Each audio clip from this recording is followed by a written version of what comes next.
Some nurses simply lack the educational foundation to understand modern pediatric medicine. That is what Dr. Whitfield said 47 minutes before everything he had built started to crack. He had no idea the quiet woman in the blue scrubs was Master Chief Petty Officer Hannah Clarke. He had no idea that she was standing in his hospital, in his department, documenting the 30% markup on a drug not yet approved for pediatric use. He had no idea that worn combat boots in her locker had walked through Ramadi and 3 other deployments that would have made his hands shake just thinking about them. Cedar Creek Medical sprawled across 9 floors in northwest Portland, the kind of regional hospital that treated car accidents on Tuesday and performed spinal fusion surgeries on Wednesday. The pediatric ward occupied the 4th floor, a space of soft blues and whimsical wall murals that tried very hard to distract children from the fact that they were sick.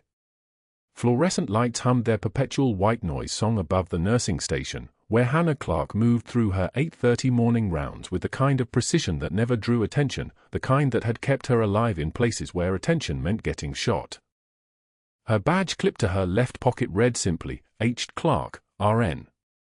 Nothing about the 20 years before that, nothing about the 3 Bronze Stars or the 2 Purple Hearts, nothing about the Navy Cross awarded for pulling a 5-year-old girl from a building that collapsed 3 seconds after her hands released the child's shoulders.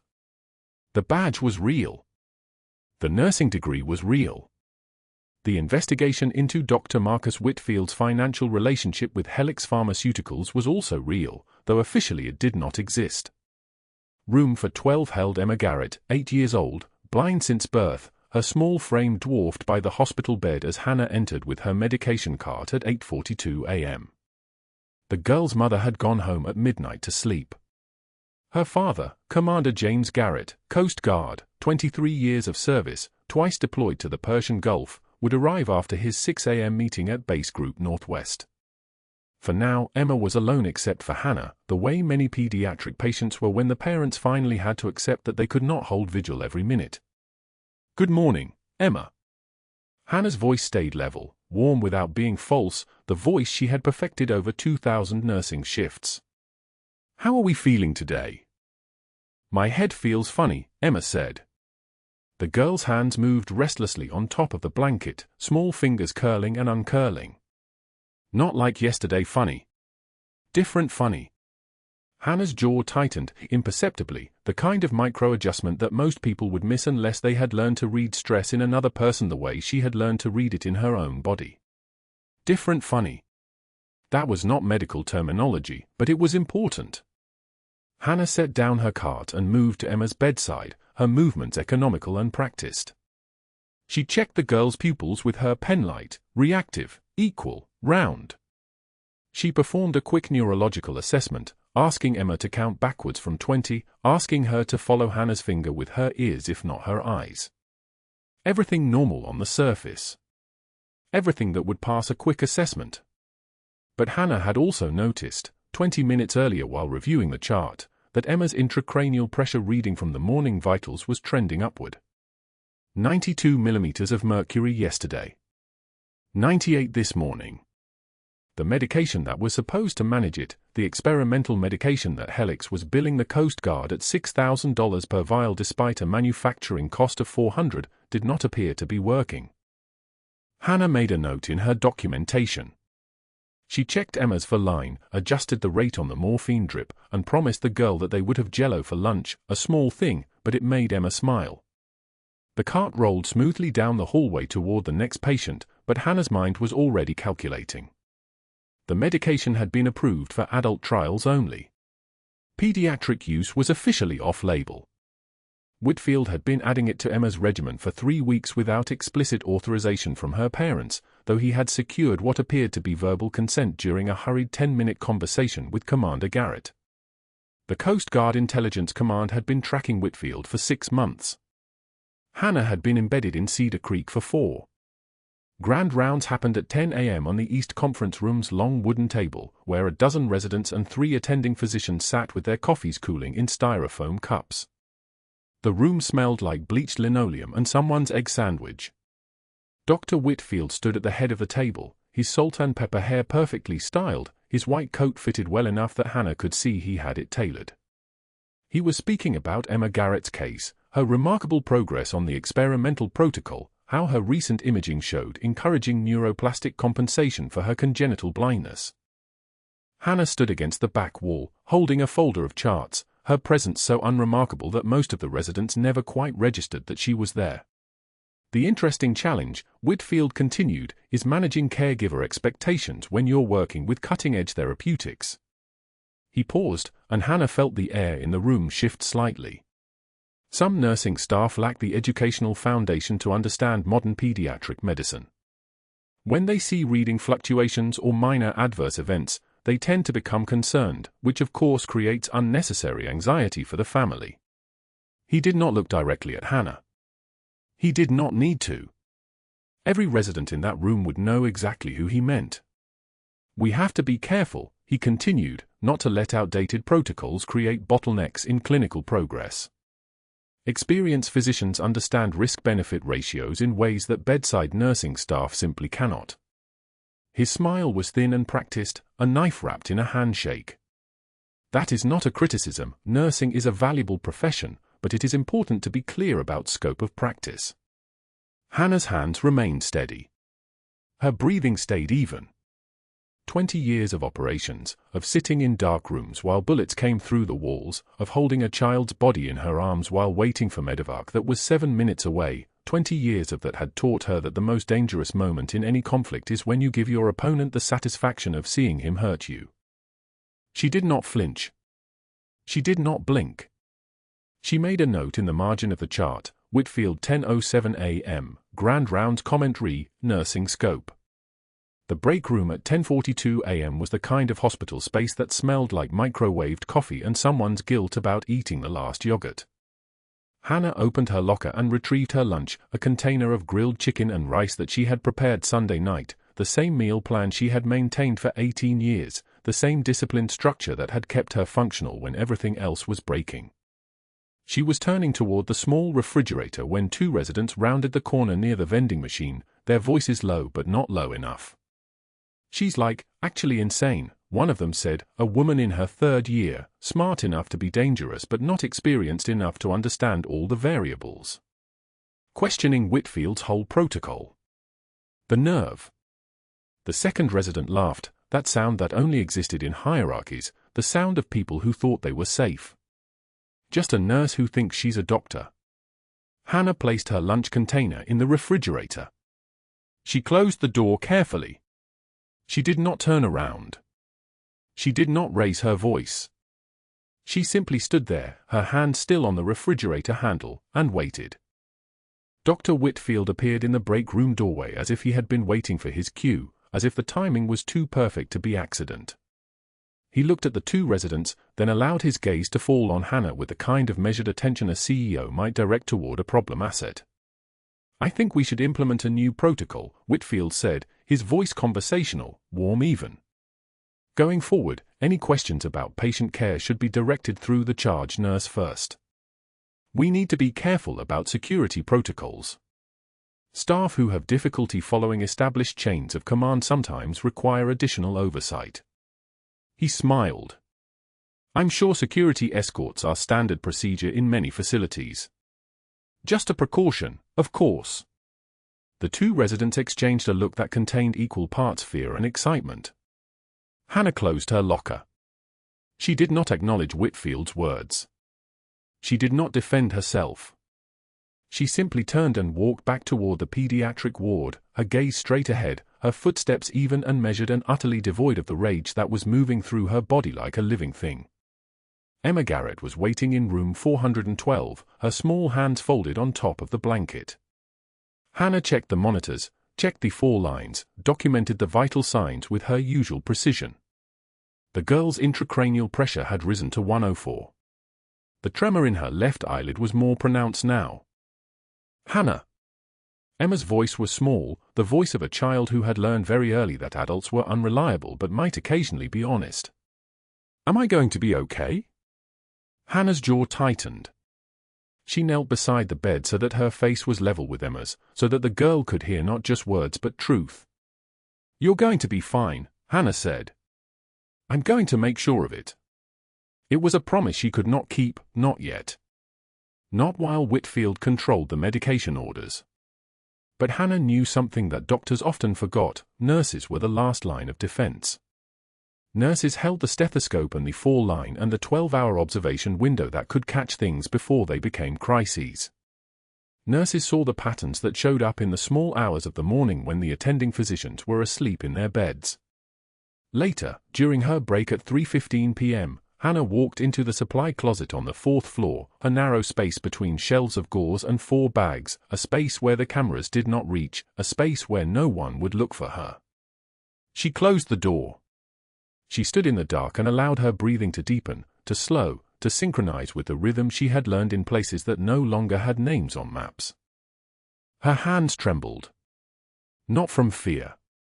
The trembling was restraint, the kind that came from having spent 20 years learning that violence was always an option, that she was capable of ending 3 separate threats in approximately 6 seconds, that the only reason her career remained intact was because she had learned to turn that capability inward, to use it as fuel for precision instead of destruction. She opened her personal bag. The combat boots were there, exactly where they had been for 20 years, wrapped in a dark cloth at the bottom beneath a spare pair of socks. The leather had cracked in places. The laces were frayed. Ramadi dust had worked its way into the seams and never quite come out, no matter how many times she had scrubbed them, because some stains were not meant to be removed. She remembered the girl, 5 years old, maybe 6, with dark curls and a doll in her right hand. The building had been making that sound, the sound of concrete giving up, the sound of gravity finally winning. Hannah had been walking past. Hannah had heard it. Hannah had run inside because that was what you did when a child was screaming. She had pulled the girl out with 4 seconds to spare. The image had never left her, that moment when she had handed the child to a corpsman and turned back toward the collapsing structure, knowing that she was leaving something of herself in that rubble. 15 years later, a translator on her unit had revealed that the girl had survived, that she had grown up in Jordan, that she had learned English and eventually made it to the United States, that she had watched a Marine getting torn apart by insurgent sniper fire and had talked him out of the line of fire by telling him that the girl he had saved was alive and would want to thank him someday. That translator was that girl. Hannah opened her eyes. She folded the cloth carefully around the boots and placed them back in the bag. She stood. She pressed her palms against her eyes for exactly 3 seconds. Then she opened the supply closet door and returned to the pediatric ward, her professional mask sliding back into place like a door closing on 20 years of weight that never quite went away. It was 3:45 p.m. Emma Garrett was sleeping. The monitors continued their steady beeping. Whitfield was in his office. 2 residents were reviewing charts at the nursing station. Hannah Clarke picked up the next patient's file and moved forward, the way she always did, the way she would continue to do until the moment that everything changed, and it would change, because that was how these things worked, because people like Whitfield eventually made mistakes, because someone had trained Hannah to see patterns and remember every detail. She just had to wait for the pattern to complete itself. The Thursday amphitheater was packed. 40 physicians, 20 residents, a dozen nurses crowded into Cedar Creek Medical's Grand Rounds conference room, the kind of space designed to teach and humiliate in equal measure. Tiered seating curved upward like a Roman Colosseum. The projection screen behind the podium stretched 15 feet wide. Dr. Whitfield stood center stage, coffee in hand, Emma Garrett's medical chart glowing on the screen above him, her MRI images, her medication schedule, her declining vision response scores displayed for the entire assembled staff to evaluate and judge. "Let's discuss," Whitfield announced, his voice carrying the particular cadence of a man accustomed to being obeyed. "What happens when nursing staff exceed their training?" He paused. The room quieted. "Nurse Clarke here has been questioning our treatment protocol for the patient in room 304. 8 years old. Blind from birth. Progressive neural degradation that we've been treating with Neuroplex 7, an experimental neuroprotective agent." He gestured to Hannah standing in the back row, her scrubs unmarked, her presence the visual embodiment of subordination. "Tell me, Nurse Clarke, which medical school taught you to second-guess board-certified pediatric neurologists? Was it the same institution that taught you pharmacokinetics?" Polite laughter rippled through the amphitheater like water disturbed by a stone. Oh wait, Whitfield paused with theatrical concern, checking his tablet with the exaggerated frown of a man disappointed by the obvious answer to his own question. Your nursing program didn't require biochemistry, did it? Hannah's jaw tightened. A muscle flickered once beneath her ear, visible for less than a second to anyone trained to read such signals. Her hands remained perfectly still at her sides.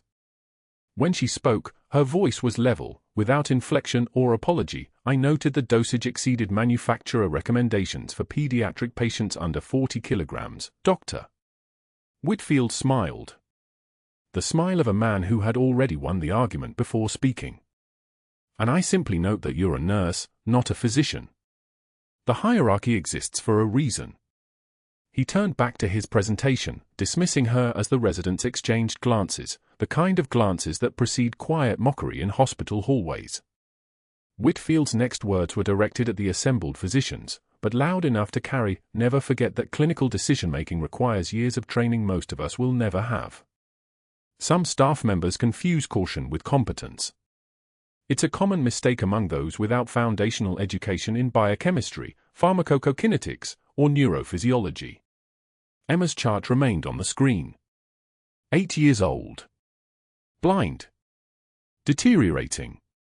A clinical puzzle wrapped in experimental treatment and, Hannah now understood with absolute certainty, wrapped in fraud. 2 hours later, Hannah opened the break room refrigerator and retrieved her lunch, a container of grilled chicken and vegetables, the kind of meal someone in her position would pack. Disciplined. Modest. Careful. By the vending machine, Dr. Patel and Dr. Chen didn't bother lowering their voices as she entered. The vending machine hummed its mechanical rhythm, drowning out their carelessness. Did you see Whitfield destroy her this morning? Chen snickered, feeding dollar bills into the slot with the casual indifference of someone who had never been publicly corrected. She actually thought she could question his protocol. What's next? The janitor suggests surgical techniques. Patel grinned, the expression of men watching someone beneath them commit the sin of ambition. I heard she got her degree from some online program. Googles everything. Probably watches YouTube medical tutorials in the break room. Dr. Whitfield appeared in the doorway exactly then, perfectly timed, whether by accident or design, Hannah would never know.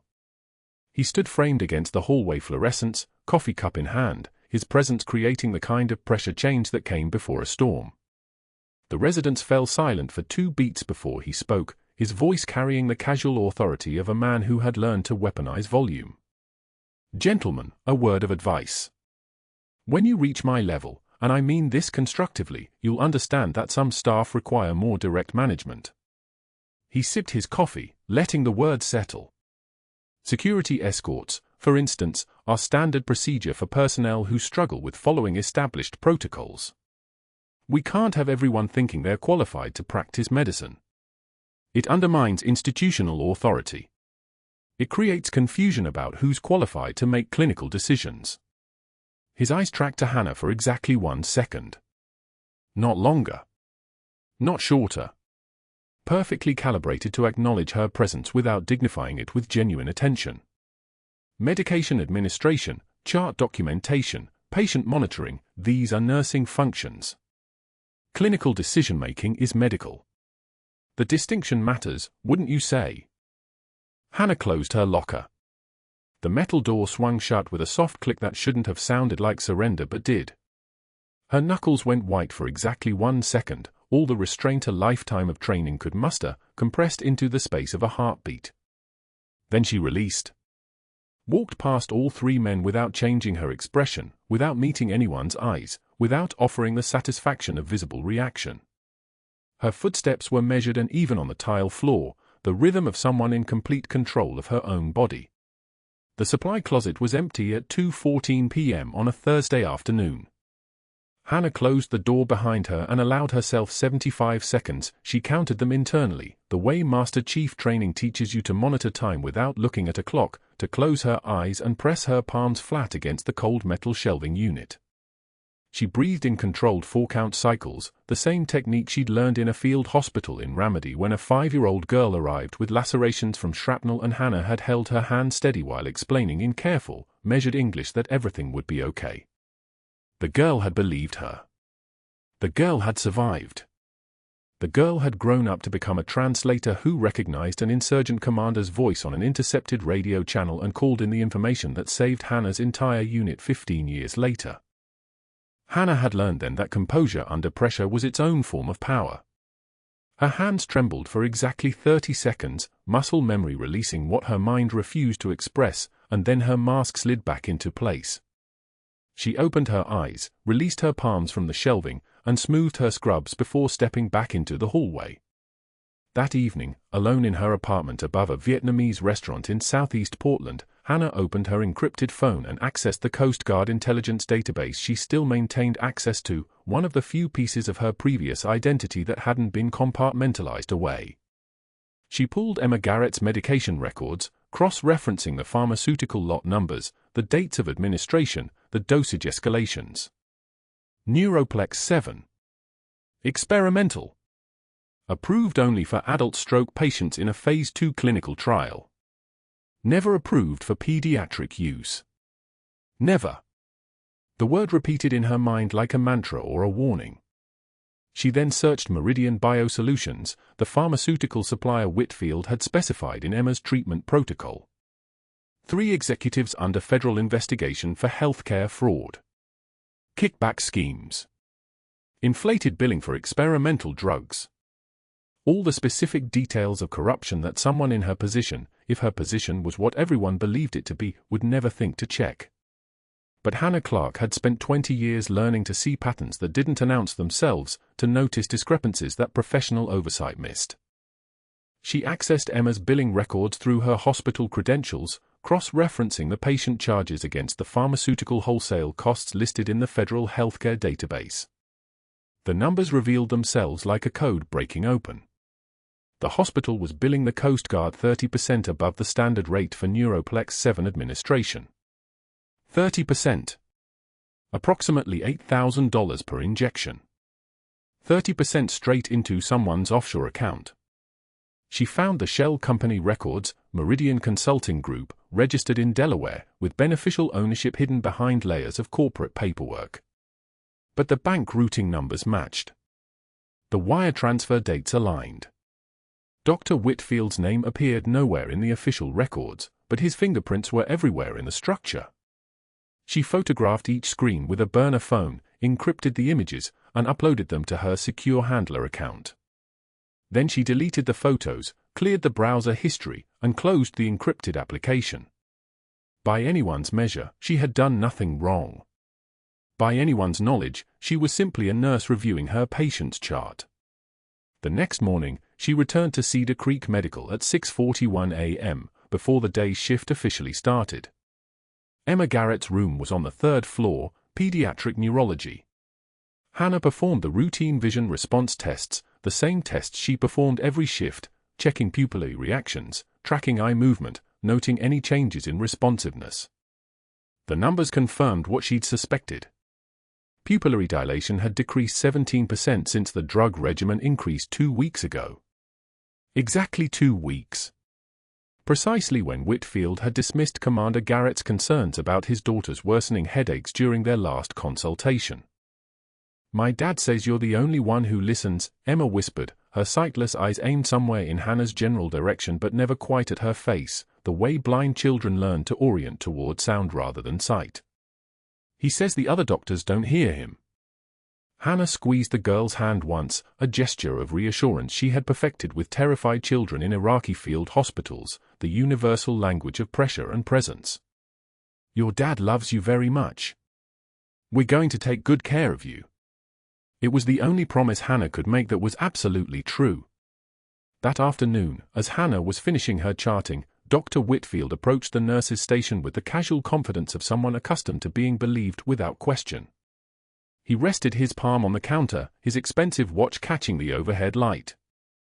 "Hannah, a word," he said, using her first name in the particular way that people in power use first names, as a signal that hierarchy had shifted, that she was being addressed not as a professional equal but as a subordinate receiving instruction. I'm streamlining the nursing assignments. Nothing personal, but I think you'd be happier with patients whose treatments are more straightforward. Less room for confusion about clinical decisions. He paused, watching her face for reaction. Finding none, he continued. You'll transition to the geriatric wing, effective Monday. Day shift. More stable patient population. I think it'll be a better fit for your skill set. Hannah nodded once, her expression unchanged, but her mind was already calculating. 72 hours before the reassignment became official.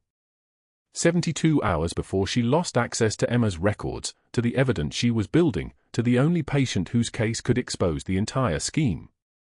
72 hours to find something so substantial, so definitive, that no amount of institutional power or corrupted authority could suppress it. That evening, Hannah sat alone in the empty break room at 9:38 p.m., long after the day shift had ended and the night shift was absorbed in their own patient care. She pulled the worn combat boots from her locker and held them on her lap, running her thumb over the scuffed leather, the laces still tied in the military tight knot she'd tied them in on a morning in Ramadi that felt like a different lifetime. These boots had carried her through mortar fire. These boots had stepped over rubble looking for signs of life.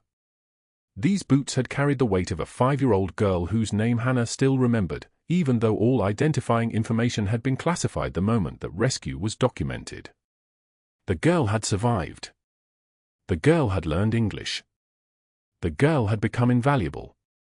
And 15 years later, when an insurgent commander's voice came across an intercepted radio frequency, a translator whose childhood trauma had taught her to listen beyond words had recognized something in his tone, something in his cadence, and she'd made one phone call that had saved 8 lives. Hannah understood that principle completely. Sometimes the person who had suffered, who had been broken, who had been left for dead, was the only one equipped to see what everyone else missed. Emma Garrett was blind. Emma Garrett's eyes couldn't see her doctor's corruption. But Hannah's eyes could. And Hannah's hands, the hands that had held a traumatized child in Ramadi, the hands that had learned to notice what mattered in the spaces between official reports and official records, would not rest until that child was safe. But that wasn't the worst part. The worst part was sitting in that break room at 9:13 p.m., combat boots on her lap, realizing that everything she'd built as a nurse, 20 years of protecting vulnerable children, of teaching younger staff, of being the one person in the hospital who actually listened to what patients needed, all of it was about to collide with the only identity that mattered. And when it did, when the truth emerged and she had to choose between the mask she wore and the mission she carried, there would be no going back to simply being the quiet nurse in the corner. She placed the boots back in her locker, side by side with her spare scrubs and her extra shoes, and returned to the hallway where Emma Garrett needed someone who would not stop watching, would not accept convenient lies, and would not choose career advancement over the safety of a child. The first alarm was a whisper.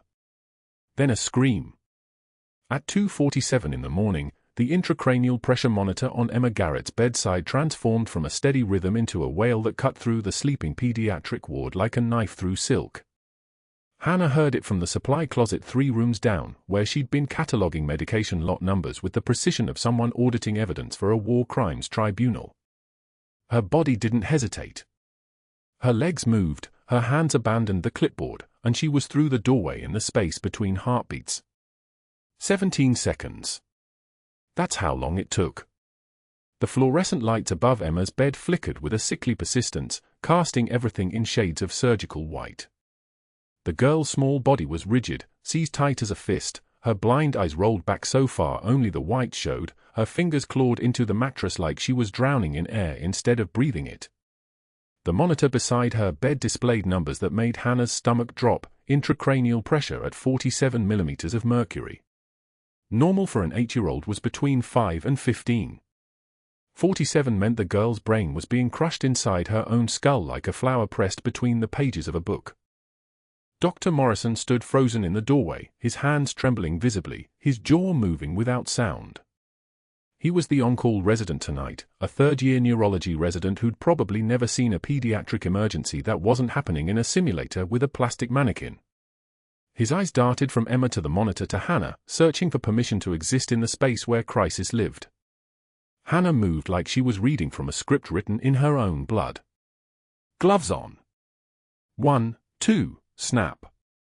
She didn't ask for help. She didn't waste words. Her eyes found the medication log clipped to Emma's chart and her jaw tightened. Whitfield had ordered Neuroplex 7 at midnight. Not for milligrams. 40 milligrams. A double dose. On an 8-year-old. On a child whose kidneys weren't mature enough to process pharmaceutical poison. She'd seen soldiers die slower than this. Page Dr. Whitfield now, Hannah said, her voice carrying the weight of 2 decades spent giving orders that had to be followed or people died. And get me a cranial decompression kit. First-generation sterile burr bit, hand piece, saline irrigation, pressure gauge. Morrison's mouth opened. Closed. His hands were still shaking. The protocol states I can't authorize an invasive procedure without the attending physician present. I need to. Then she dies in 6 minutes, Hannah interrupted flatly. Not a threat. Not an observation. A mathematical certainty, the way a ballistics expert states that a bullet fired downrange will fall due to gravity. Emma's breathing was becoming shallow, her lips taking on the faint blue tint of hypoxia. The pressure was rising. 48. 49. 50. Hannah was already moving toward the supply cabinet, muscle memory taking over like she was back in a field hospital in Ramadi with artillery shaking the walls. Her hands knew exactly what they needed. Sterile field.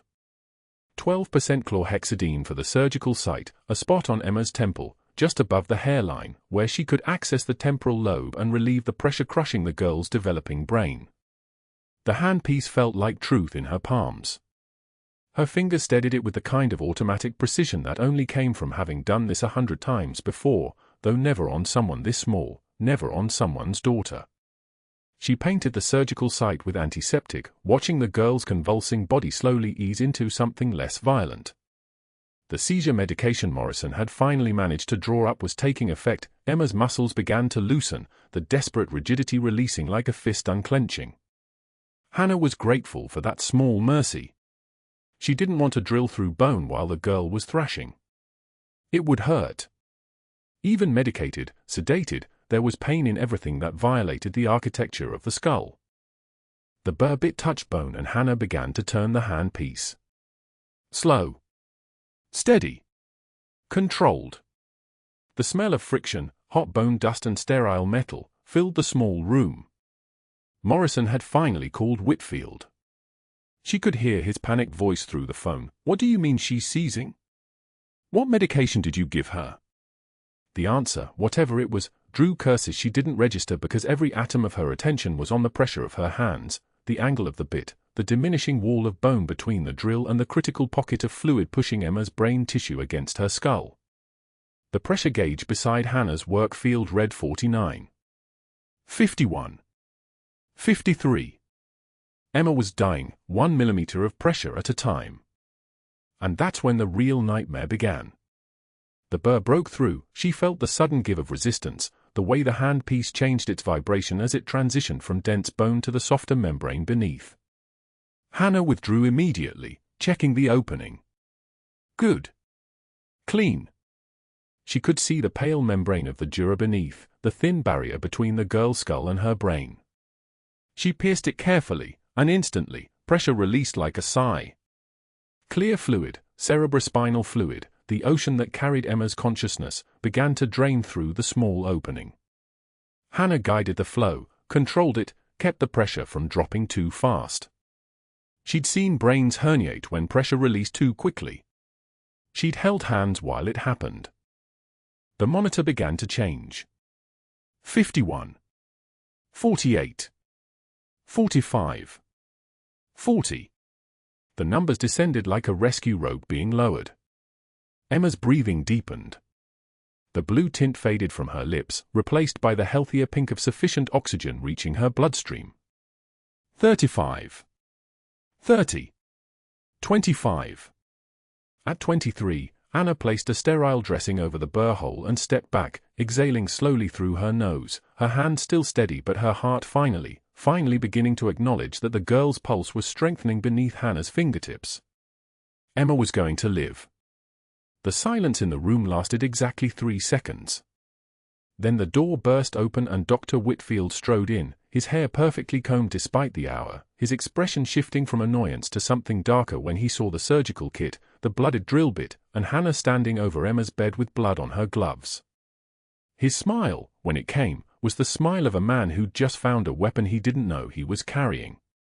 "Dr. Morrison," Whitfield said quietly, his voice like a tank idling in a garage, "did you witness this unauthorized neurosurgical intervention?"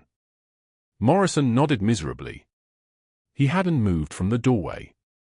He'd just watched Hannah save his patient's life while violating every protocol about scope of practice, authorization, and the clear legal boundaries between nursing and medicine. "Document everything," Whitfield said. "Every moment. Every action. Every unauthorized decision." His eyes found Hannah's. "Nurse Clarke, you have just committed a felony. Practicing medicine without a license. Criminal endangerment. I will be calling hospital security, the nursing board, and the district attorney's office. You're finished here." Hannah didn't flinch. She didn't lower her hands. She continued checking Emma's pupils, her reflexes, her breathing rate. The girl's body was relaxing now, the medication pulling her toward something like sleep, her small face finally free of the contortion of agony that had twisted it minutes before. Emma's pulse was steady. 102 beats per minute, high, but within the range of a recovering child. Normal.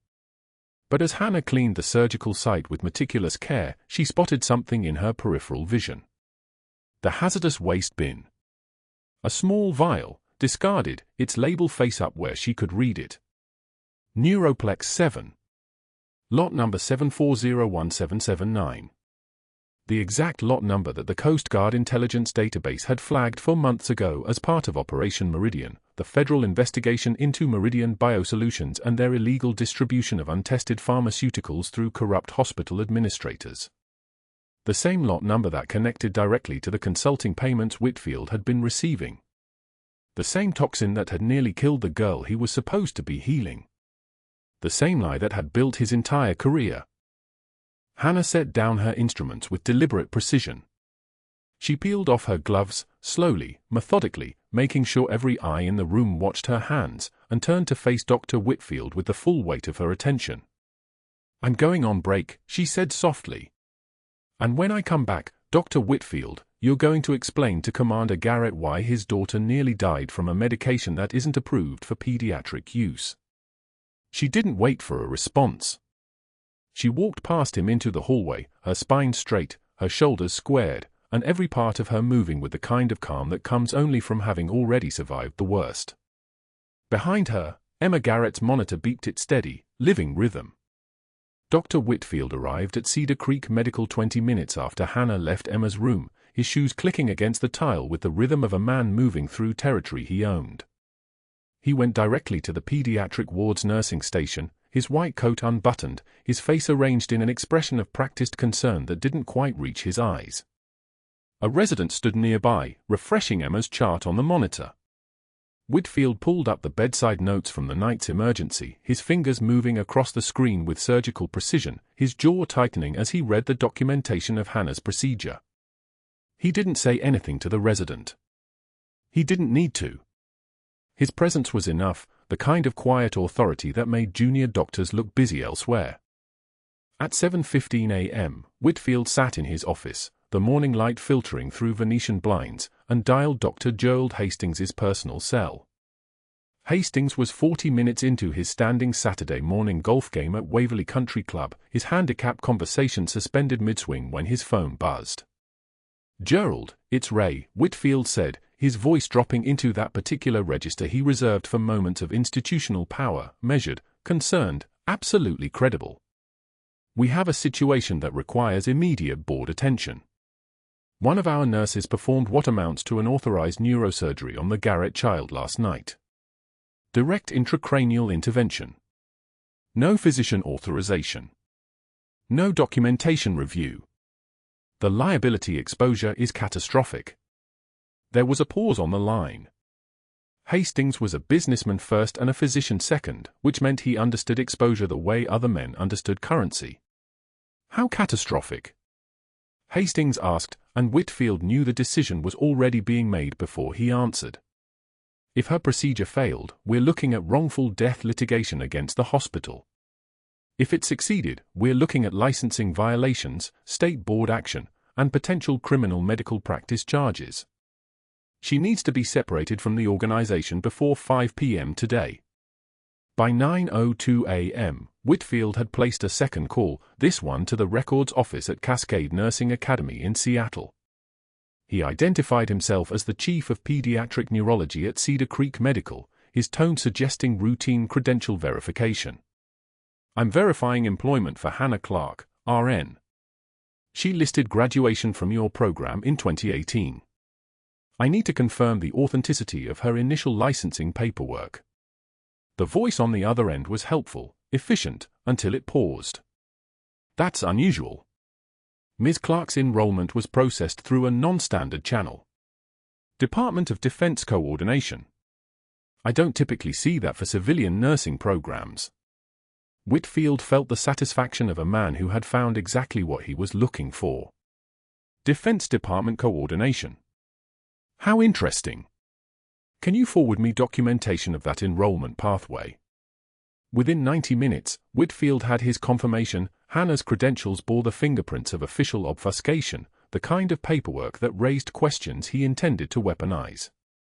By 10:45 a.m., Marcus Webb walked into Cedar Creek Medical's administrative corridor carrying a leather briefcase that probably cost more than most residents made in a month. Webb was a risk management consultant from Seattle, the kind of professional who specialized in converting institutional problems into documented terminations. He and Whitfield had history, the good kind, from Whitfield's perspective. In 2015, Whitfield had testified on Webb's behalf during a malpractice suit, offering expert testimony that had persuaded a jury that Webb's clinical decisions were defensible. Medical school colleagues understood the currency of favor, and Whitfield had just called in a debt that Webb had carried for nearly a decade. They met in Whitfield's office. The morning light had shifted angles by then, casting shadows that made the space feel smaller, more enclosed. I've reviewed the incident report, Webb said, opening his briefcase with a soft click. Emergency pediatric decompression. No physician present. No authorization documented. It's a textbook license violation, minimum. Criminal medical practice, plausible. He laid a folder on Whitfield's desk. I've drafted termination paperwork and a board referral to the state licensing authority. This gives you institutional protection while positioning the hospital as responsive to regulatory violations. Hannah was at her locker when the security guards appeared at the nurses' station, their uniforms making them visible from across the pediatric ward. The older one, J.R. Martinez according to his nameplate, carried a manila folder with the weight of official procedure. She saw them coming, the way a Marine senses movement in the perimeter, but her hands continued smoothing the wrinkles from her scrub jacket. She turned to face them with her shoulders squared. Ms. Clarke, you need to come with us, Martinez said, his voice carrying the apologetic tone of a man following orders he didn't entirely understand. Around them, the pediatric ward went quiet in that particular way hospitals do when something significant is happening, conversation stopping, eyes averted, phones appearing as though the moment needed documentation. The hallway between the nurses' station and the HR office felt longer than it should have been, the tile floor reflecting the fluorescent lights in a way that made everything look staged, unreal. Hannah walked between the guards, her footsteps steady, her breathing controlled, while behind her a nurse whispered something urgent into her phone and a resident in blue scrubs stood frozen beside the medication cart. She didn't look back. Looking back would have been acknowledgement, an acknowledgement would have been a crack in the composure that was all she had left to hold on to. The HR conference room was institutional beige, the kind of space designed to make difficult conversations feel like they were happening in neutral territory. Whitfield sat at the mahogany table beside Marcus Webb and a hospital attorney whose name Hannah didn't catch. Whitfield's face was arranged in an expression of genuine sadness, the kind a man practices in the mirror. Your unauthorized surgical intervention violated hospital policy, state nursing regulations, and potentially constitutes criminal medical practice violations, Webb recited from a legal memo, his voice carrying the crisp authority of a man who had done this before. Your employment is terminated effective immediately. We're also referring this matter to the State Nursing Board for license review. Hannah said nothing as they deactivated her badge, confiscated her access cards, and inventoried her locker. When the security guard pulled out the worn combat boots, the one she hadn't touched in front of anyone in 23 years, she felt something shift in her chest, a pressure that wasn't quite pain. Martinez held them awkwardly, clearly uncertain whether boots qualified as personal effects eligible for return. "Those stay with you," Hannah said quietly. The lawyer glanced at Whitfield, who nodded with casual permission. "She doesn't matter anymore," his expression said. "She's already gone. Do you have anything to say in your defense?" Webb asked, clicking his pen with the tone of a man conducting a formality. Hannah's eyes were flat, the color of a winter Atlantic with all the warmth drained out. "Emma Garrett is alive. That's all that matters." Whitfield leaned forward with false concern, his hands folded on the table in a posture he'd probably practiced. "The problem, Nurse Clarke, is that you seem unable to recognize appropriate professional boundaries. Your attachment to this patient has clouded your judgment. Frankly, I'm concerned about your psychological fitness for patient care." Hannah's jaw muscle twitched once, visible for approximately half a second, then settled into stillness. Her hands remained perfectly steady on the conference table, and when she stood to leave, she moved with a kind of controlled precision that made everyone in the room understand that she wasn't the one who should be concerned about fitness. They walked her through the lobby at shift change, when the lobby was crowded with incoming staff and departing overnight nurses. Maximizing visibility. Ensuring everyone saw the disgraced nurse being escorted from the building by security, the shameful exit that was supposed to stick, to mark her as the problem rather than the one who'd identified it. Her combat boots hung from her right hand, the laces trailing slightly, as if they too had surrendered to gravity.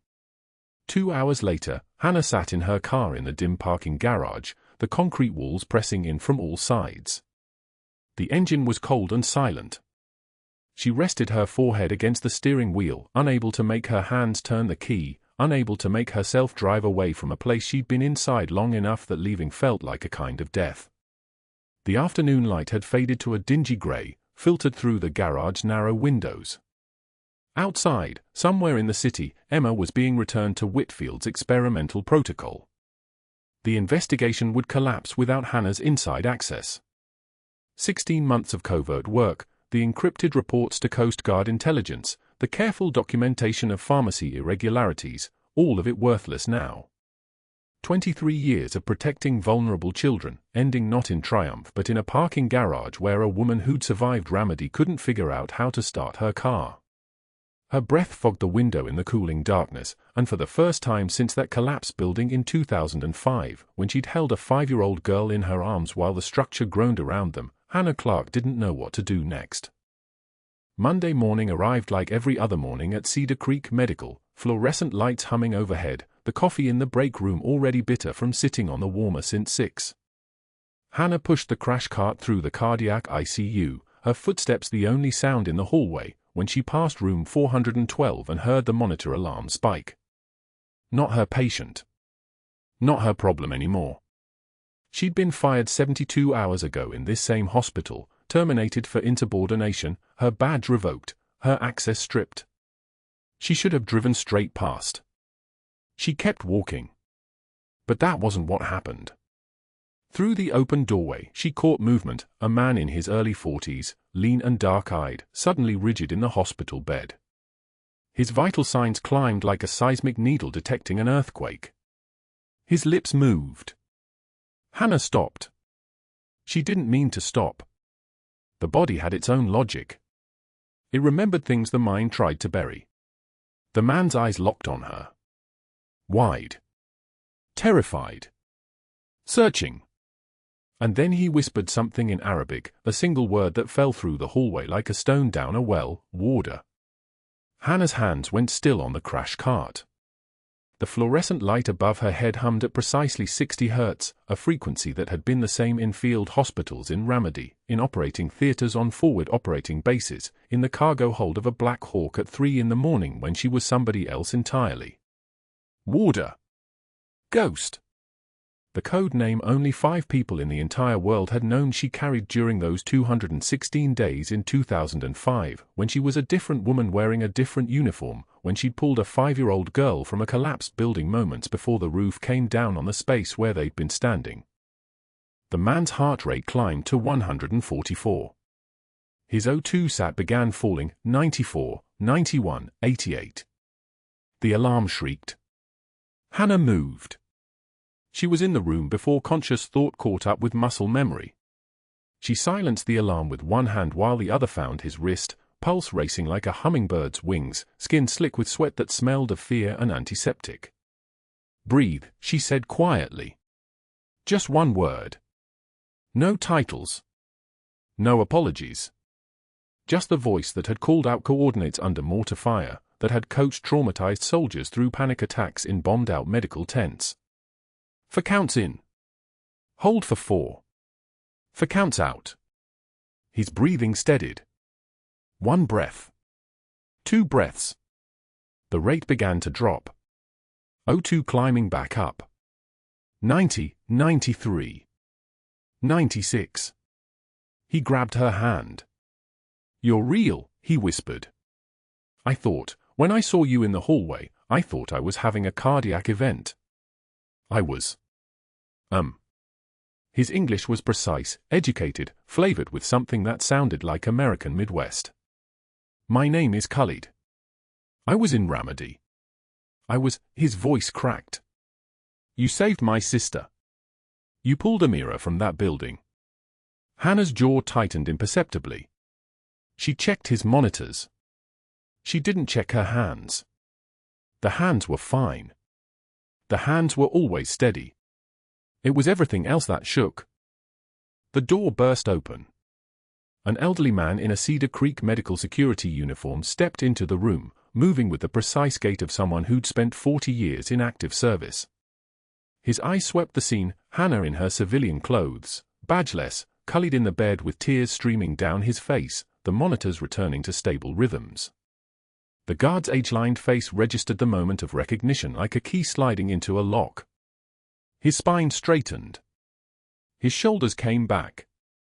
Khalid's voice rang out clear and steady, "The woman is Master Chief Petty Officer Hannah Clarke." The security guard went absolutely still.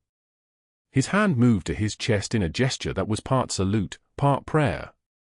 His voice shook as he turned to the gathering crowd of residents and nurses who'd appeared at the commotion, the same residents who'd snickered at the vending machine, the same nurses who'd watched Hannah being escorted out by security without making eye contact. "Master Chief on deck," the old guard announced. The words carried the weight of recognition, of honor, of a secret suddenly made luminous. The hallway went silent. The kind of silence that happens when the ground shifts beneath everyone's feet simultaneously. Hannah didn't acknowledge the guard's salute. She checked Khalid's for line. She noted his vital signs. She moved with the economical precision of someone who'd learned long ago that composure in crisis was a kind of power that no one could take away. But her eyes, sharp as a surgical blade, dark as Ramadi at dawn, held something different now. Something that had been hidden for 23 years, pressed down under scrubs and false credentials and a mission that had never officially existed. Within the hour, 2 officers in Coast Guard dress uniforms arrived. Then a 2-star admiral, trailing the kind of authority that made junior doctors step sideways to make room. Commander James Garrett walked behind them, Emma's father, his face etched with the particular exhaustion of a man who'd spent 5 days waiting for his daughter's vision to return, waiting for her to open her eyes and see his face, waiting for someone to tell him that his child would survive what she'd been given in this hospital. They assembled in the conference room. The same conference room where Hannah had been fired. The same table where she'd sat 3 days ago while Whitfield explained in his smooth, reasonable voice that her unauthorized procedures and inappropriate questioning of medical authority had left Cedar Creek Medical no choice but to terminate her employment. The board chairman had looked at her with mild regret, as if she were a software glitch, something unfortunate but ultimately fixable with the right replacement. Admiral Sarah Chen opened a folder. Inside were intelligence files, declassified documents, consulting agreements. Her voice carried the precise cadence of someone trained to brief presidents. Dr. Whitfield received $47,000 in payments from Meridian Biosolutions over 18 months, the Admiral said. Paid through a shell company. Medical Optimization Consultants LLC. She set each document on the table like dealing cards. Each payment correlates with a dosage increase in the experimental protocol. Each dosage increase corresponded with a kickback tier.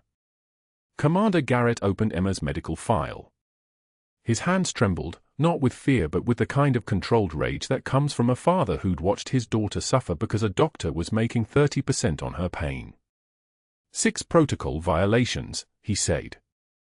Each one designed to maximize drug dosage. Each one maximizing his profit margin. His voice flattened. My 8-year-old daughter. He was using her like a pharmaceutical vending machine. The board chairman's face drained of color. There's more, Admiral Chen said. On the night of Nurse Clarke's intervention, the emergency decompression procedure that saved your patient's life, Dr. Whitfield personally authorized a double dose of Neuroplex 7 through his administrative credentials. He overrode the automated pharmacy safeguards. The overdose caused the intracranial pressure spike that nearly killed the child. Hannah felt Commander Garrett's eyes on her, but she kept her gaze on the table. She'd learned decades ago that acknowledgement could be weaponized. She'd learned to take witness silently. The hospital attorney's face had gone a shade of gray that didn't look particularly healthy. We need to contact our liability insurance immediately. This is criminal. Yes, Admiral Chen said simply. It is. By Thursday morning, something had shifted in the atmosphere of Cedar Creek Medical. The nurses whispered differently when Hannah passed them. A phone video had surfaced, a nurse's recording of Whitfield at the vending machine, his voice dripping with contempt as he spoke about the nurse who thinks she's a doctor, his hand gesturing dismissively while he'd stood in the doorway with that thin smile, the one that never quite reached his eyes. 12 million views by midnight. 3 hashtags trending. #nurses are heroes. #Whitfield accountability. #Master Chief Clarke. Medical ethics boards opened investigations in 4 states. The FDA launched an emergency review of Neuroplex 7's trial data. Meridian Biosolutions stock dropped 42% in a single trading session, the loss of confidence spreading like a contagion through the financial markets. By Friday morning, the hospital board voted to terminate Whitfield for cause. No severance. Benefits stripped. His medical license was already in front of the state board for emergency suspension. The professional journals that had published his research issued corrections noting significant concerns regarding data integrity and conflicts of interest. His office had been cleaned out, his diplomas and awards boxed up while security watched, the same guards who'd escorted Hannah out for days earlier now stationed at his exit. But that wasn't the worst part for Whitfield. That came when his mentor, Dr. Raymond Whitfield Sr., the elder physician who'd built his entire career on the principle that medicine was sacred trust, appeared on CNN medical correspondent Dr. Sanjay Gupta's show, his voice heavy with the particular disappointment of a father watching his son's character collapse in real time.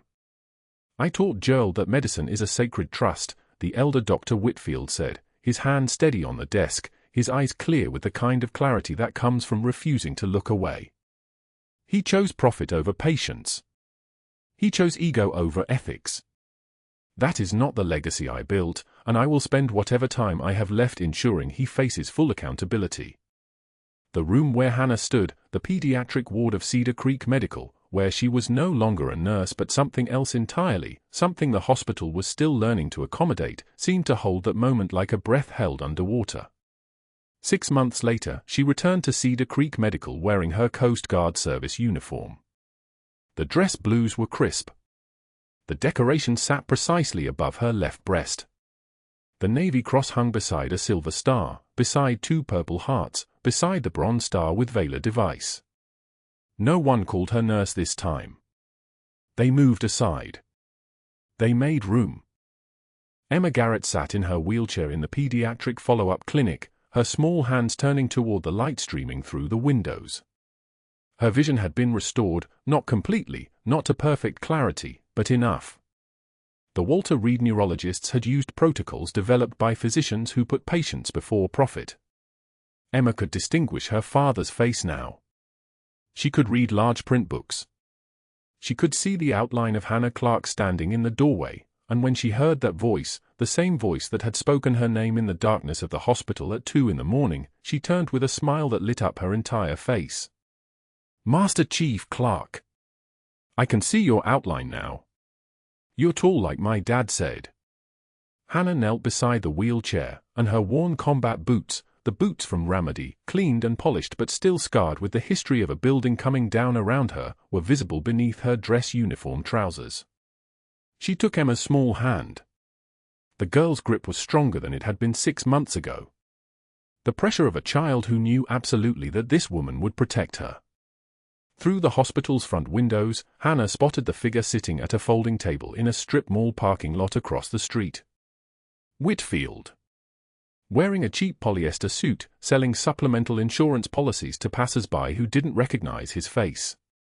A handwritten poster board read, "Affordable coverage, ask about our rates."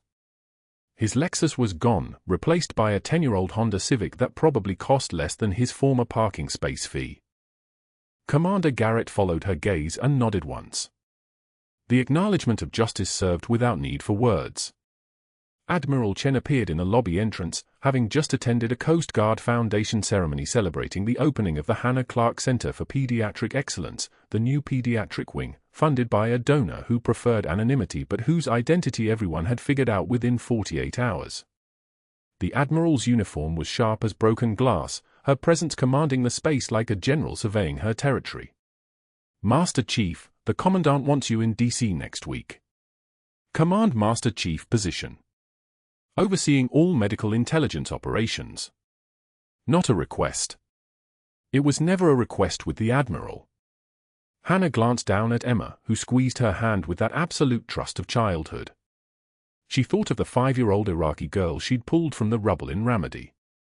The girl who'd grown up to become the translator who saved her unit. The girl, now a woman named Amira, who'd sent a handwritten letter last month announcing her acceptance to Johns Hopkins Medical School with a full scholarship, determined to become the kind of doctor who puts patients before profit. She set her worn combat boots firmly on the polished hospital floor and watched Emma take her father's hand as they walked toward the exit, sunlight streaming through the glass, illuminating the girl's face as she turned toward the light she could finally perceive. "Tell the Commandant I'll be there, sir," Hannah said quietly. "There are more children who need protecting." As she turned from the window, she caught sight of Whitfield across the street, packing up his folding table. No sales in the last 4 hours. His hands moved slowly. He seemed smaller somehow. Diminished. The kind of man who'd finally discovered that power without integrity is just emptiness with a business suit.